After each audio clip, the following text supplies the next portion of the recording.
पटायातली ही संध्याकाळ आमचे काही सहकारी तिथल्या मसाजचा अनुभव घ्यायला बाहेर गेलेले असताना आम्ही या पटाया शहरात एक फेरफटका मारला.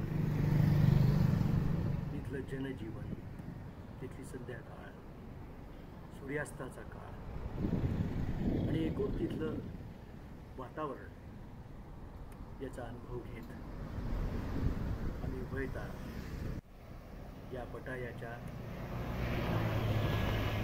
भव्य अशा हॉटेलपाशी आलो की जिथलं कारंज, तिथला एकूण परिसर आम्हाला खूप मोहक वाटतो.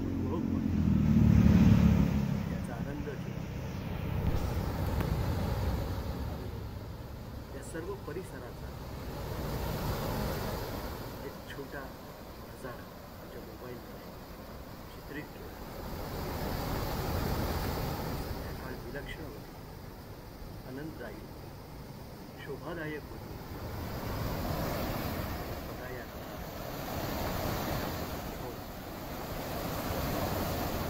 मनामध्ये कुठेतरी साठवून ठेवावं उत्तम.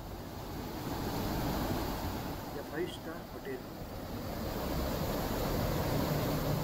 जो वॉचमन होता तो वॉचमन सुद्धा मला म्हणाला, या तिथलं मंदिर पहा, तिथली सुशोभितता पहा आणि तुमचं इंडियन म्हणून स्वागत आहे.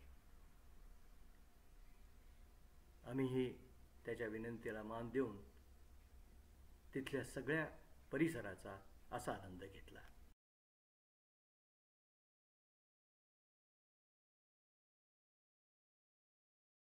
शो पाहिल्यानंतर पटायातल्या महाराष्ट्रीयन खास भोजनालयात म्हणजे पेशवा या रेस्टॉरंटमध्ये आम्ही महाराष्ट्रीय भोजनाचा आनंद घ्यायला गेलो. सचिन जोशी यांना भेटलो आणि तिथला आस्वाद घेतला आणि तिथल्या लावणीचाही एक आनंद, मराठमोळ्या लावणीचा आनंद तिथं घेताना फार मजा आला. मुंबईची ही लावणी कलाकार ऋतुजा राणे हिचं खास कौतुक, कारण अशा पटायासारख्या ठिकाणी तिने या मराठमोळ्या लावणीचा आम्हाला आनंद दिला. मनापासून आभार.